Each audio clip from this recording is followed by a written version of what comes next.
सविनय संत समाज, धर्म प्रेमी बंधुओं, श्रद्धा मती माताओं, अभी हम संत श्री राम साहब जी के बहुत ही सुंदर विचार सुना। इन सारे विचारों को जीवन में रखने से, आदर करने से जीवन कल्याण के बहुत नज़दीक पहुंच जाता है। कल्याण नहीं होता भी, बहुत कल्याण के नज़दीक हो जाता है।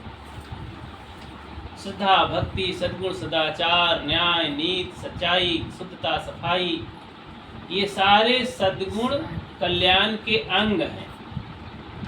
जैसे शरीर के अंग होते हैं, तो और जब सर्वांग आदमी होता है तो शरीर स्वस्थ माना जाता है, पूर्ण आदमी माना जाता है। नहीं तो एक अंग भंग जब कोई होता है, आंख नहीं है, हाथ नहीं है, पैर नहीं, तो विकलांग कहा जाता है। तो ये सारे अंगों का होना जरूरी है, लेकिन सारे अंग रहें और आत्मा निकल जाए तो ये काम नहीं देते हैं। ये सारे शरीर के अंग किसके सुरक्षा के लिए हैं? किसके सुख शांति के लिए हैं? आत्मा के लिए। जाने दीजिए।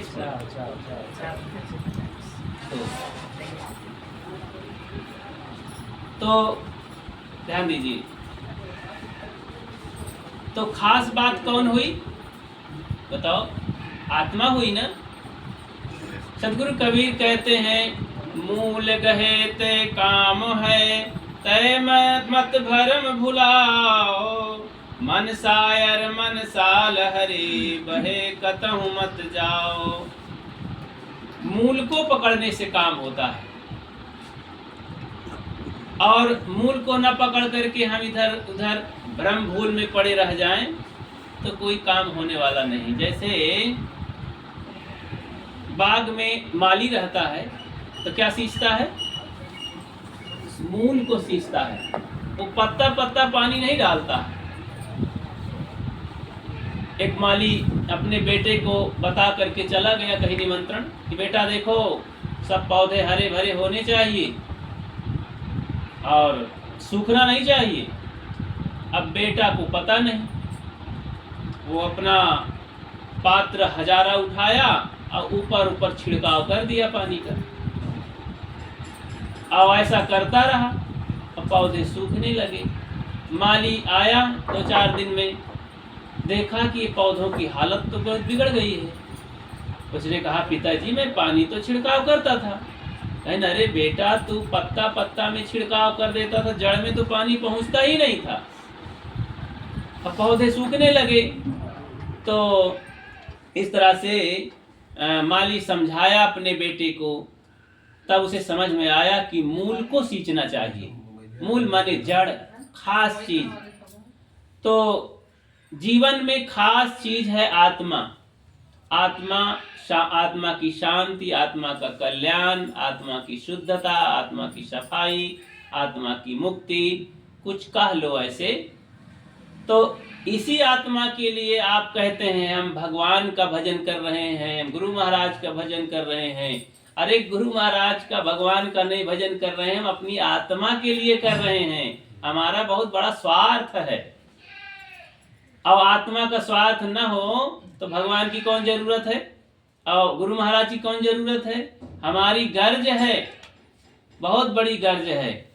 तो इस गरज से हम जगह जगह भागते हैं, संत गुरुजनों के पास श्रद्धा विनयावनत हो करके, और तमाम सेवा, दान, दक्षिणा, भाव, भक्ति, प्रेम, दर्शन पर्शन सब करते हैं। और जिसने आत्म कल्याण नहीं सोचा, उसका कुछ भी, वो कंगाल है, संसार में खाली है। केवल पशु कर्म करते हुए खाया पिया सोया और मर गया, तो इससे काम उसका बनता नहीं। इसलिए मूल को, अच्छा पेड़ आप देखे हैं, पेड़ किसके बदौलत फलता है? हरा रहता है, पत्तियां बढ़ती हैं, डालियां होती हैं, फूल आते हैं, किसके बदौलत होता है? जड़ के बदौलत ना।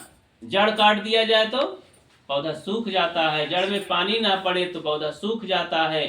जब हम पौधा को बढ़िया बनाना चाहते हैं तो जड़े में खाद देते हैं, जड़ में पानी देते हैं, जड़े के पास निराई गुड़ाई करते हैं। इसी तरह आत्मा के कल्याण के लिए सारा कुछ यहाँ किया जाता है, लेकिन जब उल्टा कर देते हैं, उनकी जड़ें जब काटने लगते हैं तो पौधा तो सूखेगा।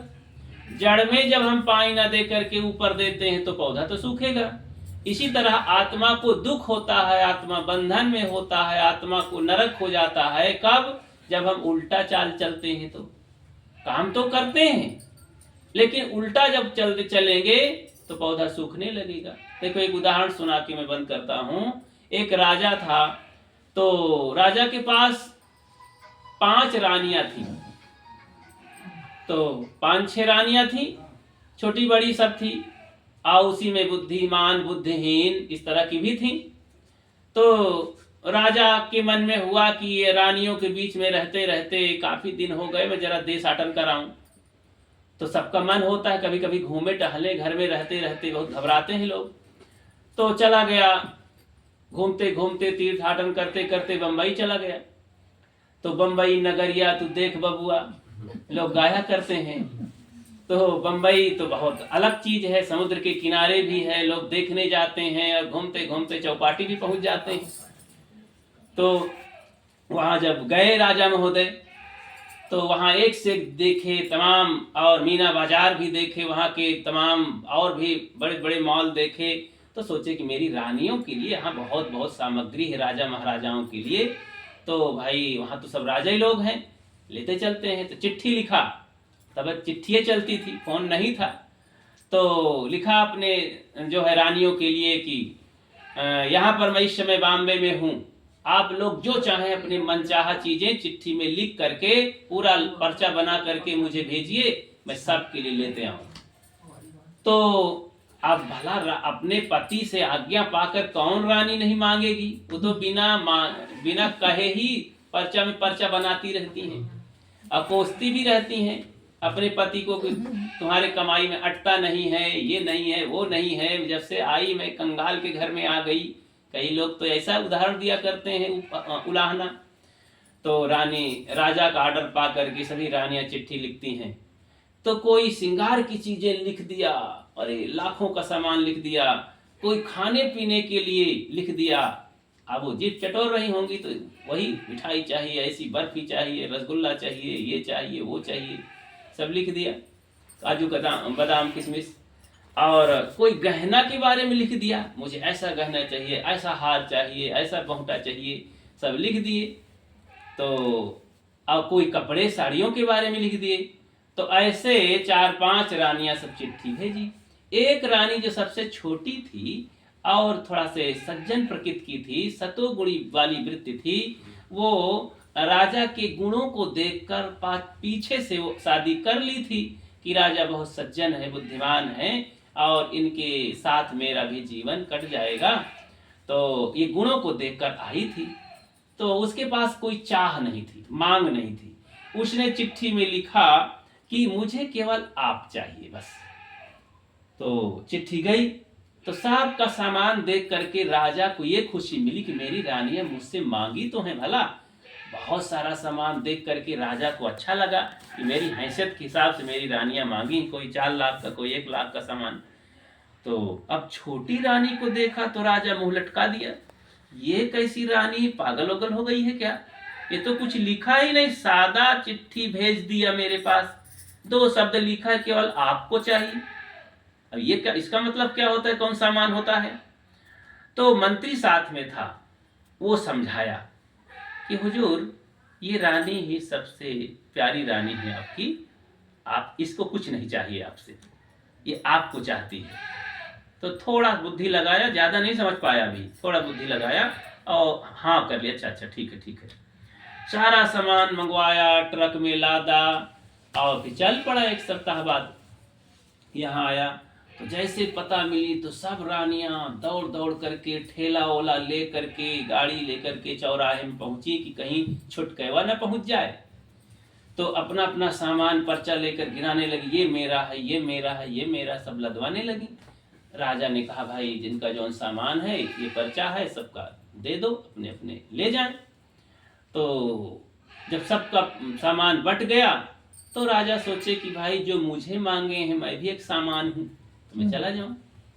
तो जैसे छोटी रानी के यहाँ चलने लगे तो रानियां भक्का भक्का देखने लगी, दौड़ करके हाथ पकड़ना चाहिए कि हजूर आप गलत कर रहे हैं, ऐसा नहीं, कहीं नहीं नहीं, आप लोग जाइए, जो जो सामान आप मंगवाए हैं सब मैंने भेज दिया, सबका सामान पहुंच गया, अब मुझे भी कोई मांग रखा है। तो रानियां अपना सा हाथ मल के रह गई कि हम तो फंस गए अब जाल में। तो सामान पाई, खुश हो गई जा करके। अब वो सामान कब तक चलेगा उनका? छोटी रानी के घर में जब पहुंचे तो छोटी रानी वहां आरती सजा करके, घर को स्वच्छ करके, अगरबत्ती सुलगा करके, पलंग में बढ़िया साफ चादर बिछा करके और सजाई सब बैठी थी, जाप कर रही थी, मेरे स्वामी आते हैं, मेरे पतिदेव आते हैं। तो मैं जहाँ आई थी, जिनके बदौलत मैं जो है 1 महीना से तरस रही थी, नहीं थे मेरे पास, अकेले में रहती थी, आज वो आ रहे हैं बहुत दिन में, मेरे राजा साहब। तो जैसे राजा पहुँचते हैं तो इशारा करती है कि आइए स्वामी बैठिए, चुपचाप मुंह लटकाए बैठ जाते हैं राजा। तो आरती करती है, चरण धोती है, अगरबत्ती से आरती करती है, दीपक से आरती करती है, फूल पत्ती चढ़ा करके चरण स्पर्श करती है और हाथ जोड़ के खड़ी होती है कि हे पतिदेव स्वामी, आज खुशी का दिन है, आप उदास क्यों हैं? क्या मैं आपकी सेवा नहीं कर पा रही हूँ? कहीं नहीं, ये सब आपका सेवा और भाव देख करके तो मैं और टूट रहा हूँ कि जो मेरी वैल्यू नहीं समझे, केवल सामान का वैल्यू किया, कीमत किया, मेरी इज्जत नहीं किया, और उनको मैंने बहुत कुछ दे दिया, कई कई लाख का सामान, और जो मेरी वैल्यू समझ करके मुझे चाहा, मुझे बुलाया, मेरा स्वागत किया, मेरा चरण धो रही है, आरती कर रही है देवता के समान, मैं उसके लिए एक तो मिठाई भी लेके नहीं आया प्रसाद में, ये मुझे बहुत अफसोस है। रानी ने कहा नहीं स्वामी, आप ये नहीं, आप बिल्कुल ऐसा नहीं सोच सकते हैं, आप मेरी मन चाहा मांग पूरी कर दिए हैं, आप मिल गए हैं तो मेरे पास सब कुछ मिल गया है। आप याद करें, आप राजा हैं, आप राजा हैं तो आपका सारी जमीन, सारी महल, सारी जजात, सारी संपत्ति मेरी ही हो गई, इसलिए मुझे सब कुछ मिल गया। तब राजा जब सुना कि मेरी रानी ऐसा सोच रही है, छोटी रानी का कितना उदार दिल है, तो सदा के लिए वहीं राजा रह गए और रानी बहुत सुकून से, शांति से जीवन बिताने लगी। तो यहाँ कहने का भाव है, देखो हमारे पास ये 5 ज्ञान इंद्रियां हैं, ये सब ज्ञान इंद्रियां अकड़ रही हैं अपने अपने में। जीभ अपना चाहती है, कान अपना चाहता है, हाथ अपना चाहता है, कान और नाक अपना चाहता है, चमड़ी अपनी चाहती है, सब अपने अपने जो है आसक्ति और स्वाद और आदत बस मांग रहे हैं, आत्मा के लिए कोई नहीं मांग रहा है। तो जो बुद्धिवती एक देवी है, सद्बुद्धि है, सात्विकी बुद्धि, वो कहती है मुझे तो कुछ नहीं चाहिए, मुझे तो अपना स्वामी चाहिए, आत्मा चाहिए। जिसे आत्मबोध हो गया, आत्मा का दर्शन हो गया, आत्मा का ज्ञान हो गया, उसे इस संसार में सब मिल जाता है। क्योंकि एक दिन शरीर छूट जाता है और शरीर के साथ जितना धन दौलत, बेटी बेटा, घर द्वार, घोड़ा हाथी, नौकरी चाकरी सब छूट जाता है। जीव के साथ जो जाने वाली चीज है वो सद्बुद्धि है, सद्गुण है और सुख शांति है, और जो कमाई है वो जाती है। इसलिए मुक्ति का काम करना चाहिए, आत्मबोध प्राप्त करो, ये काम संतों गुरुजनों से होगा। इसलिए अच्छे विवेकवान और जो परखने वाले विचारवान वैज्ञानिक संत हैं, उनके पास जा करके दर्शन करो, बोध प्राप्त करो, सत्संग करो, सेवा करो, उनके बताए मार्ग में चलो, तो ये सारे सद्गुण मदद करके आपको सदा के लिए शांति, मुक्ति, गति देंगे, उद्धार करेंगे। आप सबको बहुत बहुत धन्यवाद देते हुए मैं अपनी बात को विराम देता हूँ। बोलिए सद्गुरु देव की जय। और तेजी से बोलिए सद्गुरु कबीर साहेब की जय, संत समाज की जय, भक्त समाज की जय, इस ज्ञान यज्ञ की जय। ये ज्ञान यज्ञ है और